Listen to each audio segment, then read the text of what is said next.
اسلام آباد مذاکرات کے لیے ایران کے وفد کی آمد۔ ایرانی پارلیمنٹ کے اسپیکر محمد باقر قالیباف کی قیادت میں اعلیٰ سطح وفد اسلام آباد پہنچ گیا۔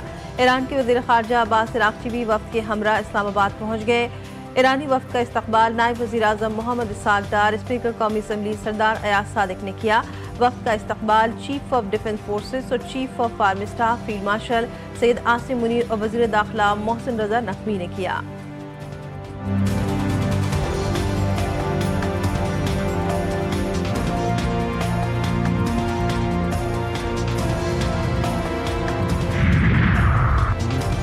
ایران نے اپنے مذاکراتی وفد کو مناب ان 68 کا نام دیا ہے۔ یہ نام امریکہ کی بمباری سے 168 شہید معصوم بچیوں سے منسوب ہے۔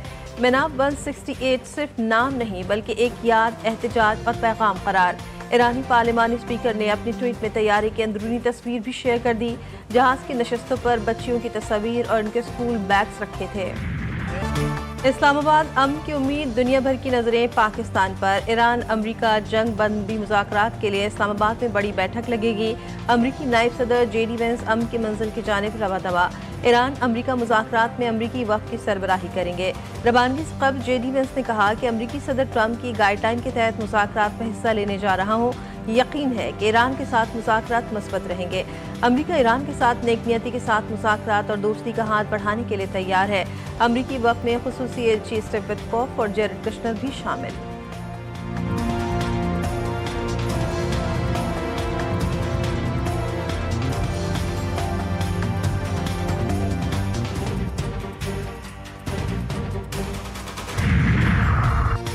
ایک طرف امریکی وفد پاکستان کے لیے روانہ، دوسری طرف ٹرمپ کے احقامانہ بیانات۔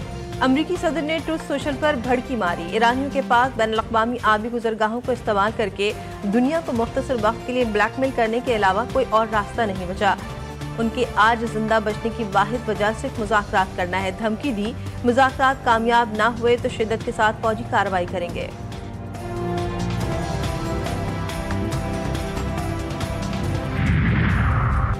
امریکہ کے ساتھ مذاکرات سے قبل دو اہم شرائط کا پورا ہونا ضروری ہے۔ پہلی شرط لبنان میں فوری جنگ بندی اور دوسری ایران کے منجمد اثاثوں کی بحالی ہے۔ ایرانی اسپیکر محمد باقر قالیباف کا دو ٹوک پیغام، کہا یہ دونوں اقدامات فریقین کے درمیان پہلے سے طے شدہ ہیں، ابھی تک ان پر عمل درآمد نہیں ہوا۔ ایران اپنے مفادات پر کسی قسم کا سمجھوتہ نہیں کرے گا۔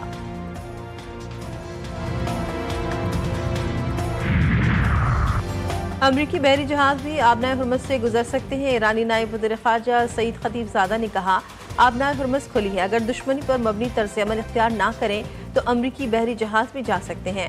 آبنائے ہرمز سے محفوظ راستوں کے ذریعے سفر کو یقینی بنائیں گے۔ آبنائے ہرمز کا بین الاقوامی شپنگ چینل ایران اور عمان کے علاقائی پانیوں پر مشتمل ہے۔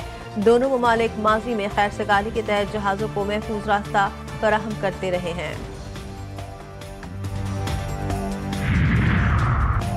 ترک صدر کا ایرانی صدر مسعود پزشکیان سے ٹیلی فونک رابطہ۔ رجب طیب اردوان کا کہنا تھا کہ پائیدار امن کے حصول کے لیے مذاکرات سے زیادہ فائدہ اٹھایا جانا چاہیے۔ مذاکرات کو دیرپا امن کے حصول کے لیے انتہائی حد تک استعمال کیا جانا چاہیے۔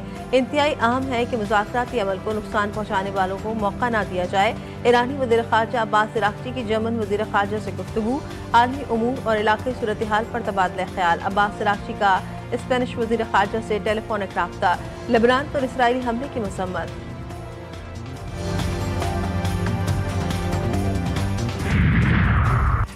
لبنان پر اسرائیلی فوج کے حملے جاری۔ نباتیہ، جبایہ، راس العین سمیت مختلف علاقوں پر حملوں میں 24 افراد شہید، کئی زخمی۔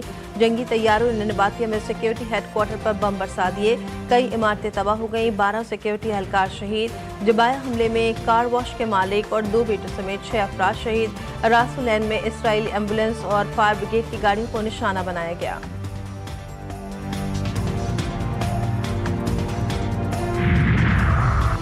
ایران امریکہ مذاکرات کی میزبانی پر خیبر پختونخوا میں بھی ریلی اور تقریبات۔ جنوبی وزیرستان میں نکالی ریلی میں قبائلی عمائدین کی بڑی تعداد میں شرکت۔ شرکا نے حکومتی اور عسکری قیادت کی کامیاب سفارتکاری کے حق میں حمایت کا اظہار کیا۔